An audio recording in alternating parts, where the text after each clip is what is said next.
കോതമംഗലം തൃക്കാരിയൂർ മഹാദേവ ക്ഷേത്രത്തിലെ തിരുവുത്സവത്തിന് മുന്നോടിയായി Antony John MLA നേതൃത്വത്തിൽ യോഗം ചേർന്നു.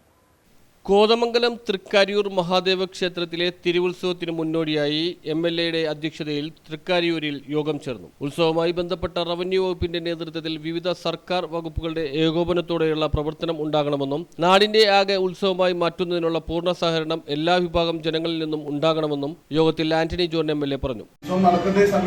മാർച്ച് മാസം 31-ാം തീയതിയോടുകൂടി മാലിന്യമുക്ത നവകേരളം എന്ന ആ ഒരു ലക്ഷ്യത്തിലേക്ക് കേരളം എത്താൻ വേണ്ടി പോവുകയാണ്. അപ്പോൾ ഇതിനോടകം തന്നെ നമ്മൾ തൃക്കാരിയൂരും നെല്ലിക്കുഴിയും ചെറുവട്ടൂരും അടങ്ങുന്ന 3 ടൗണുകൾ, ഈ നമ്മുടെ നെല്ലിക്കുഴി പഞ്ചായത്തിലെ 3 ടൗണുകൾ ഹരിത ടൗണുകളായി പ്രഖ്യാപിച്ചിട്ടുണ്ട്. അതോടൊപ്പം തന്നെ അതുമായി ബന്ധപ്പെട്ടുകൊണ്ട് ജനങ്ങളുടെ കൂടി സഹകരണത്തോടു കൂടി വർഷം കഴിയുന്നതോറും ഭക്തജനങ്ങളുടെ വലിയ തിരക്കാണ് ഉത്സവവുമായി ബന്ധപ്പെട്ടുകൊണ്ട് നമുക്ക് അനുഭവപ്പെടുന്നത്. അപ്പോൾ അതുകൊണ്ട് തന്നെ കൃത്യമായി നമ്മുടെ എല്ലാ റവന്യൂ ഉൾപ്പെടെയുള്ള മുഴുവൻ സർക്കാർ ഡിപ്പാർട്ട്മെന്റുകളും പ്രതിനിധികളും ഇവിടെ എത്തിയിട്ടുണ്ട്. അപ്പോൾ വരുന്ന വർഷം മുതൽ കൂടുതൽ വിപുലമായിട്ട് സൂചിപ്പിച്ചു. നമ്മൾ പല പ്രാവശ്യവും നിയമസഭയിൽ ആവശ്യപ്പെട്ടതാണ്. ഒരു ടൂറിസവുമായി ബന്ധപ്പെട്ടിട്ടുണ്ട്.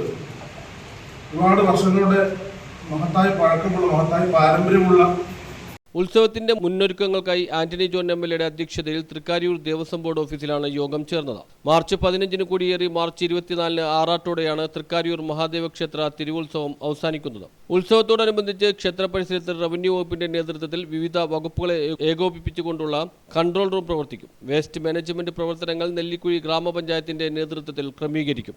ആരോഗ്യവകുപ്പിന്റെ നിർദ്ദേശങ്ങൾ പാലിച്ചുകൊണ്ട് വേണം കുടിവെള്ള വിതരണവും ഭക്ഷണ വിതരണവും താൽക്കാലിക കടകൾ എന്നിവയുടെ പ്രവർത്തനങ്ങളെന്നും യോഗത്തിൽ തീരുമാനമായി. ആരോഗ്യവകുപ്പിന്റെ ഏകോപനത്തോടെ ഡോക്ടർമാരുടെ സേവനം ഉറപ്പുവരുത്താനും ആംബുലൻസ് സൗകര്യം ഉറപ്പാക്കാനും തീരുമാനിച്ചു. വേനൽ കടുക്കുന്ന സാഹചര്യത്തിൽ ഫയർ ആൻഡ് റെസ്ക്യൂവിന്റെ പ്രത്യേക ശ്രദ്ധയും സേവനവും ഉറപ്പാക്കും. കൊടും വേനലിൽ ഭക്തജനങ്ങൾക്ക് കുടിവെള്ളം ഉറപ്പാക്കുന്നതിന് ആവശ്യമായ ക്രമീകരണം കൃത്യമാക്കാനും യോഗം തീരുമാനിച്ചു. ഉത്സവ ദിവസങ്ങളിൽ തൃക്കാരിയൂരിൽ വൈദ്യുതി തടസ്സം ഉണ്ടാകാതിരിക്കാൻ KSEBയുടെ പ്രത്യേക ശ്രദ്ധ ഉണ്ടാകണമെന്നും യോഗം തീരുമാനിച്ചു. തിരുവുത്സവം ഗ്രീൻ പ്രോട്ടോകോൾ പാലിച്ച് നടത്താനും തീരുമാനമായി. Nellikuzhi grama panchayat president PM Majeed, vice president Shobha Vinayan, tahsildar Anilkumar M, deputy tahsildar Blessy P, Thrikkariyoor village officer Manju Krishna, Kothamangalam forest range officer PA Jaleel, Kothamangalam police sub inspector Shahul Hameed PB, Kothamangalam excise inspector Sijo Varghese, Kothamangalam fire station officer Satheesh Jose, KSEB executive engineer Titus Daniel, KSEB assistant engineer Ramesh Kumar PK, Nellikuzhi panchayat assistant secretary Shajahan M, Nellikuzhi Ayurveda ആശുപത്രി doctor Anju Sukumaran, Devaswom board Thrikkariyoor sub group officer Meena Vijayan, health inspector Baiju NA,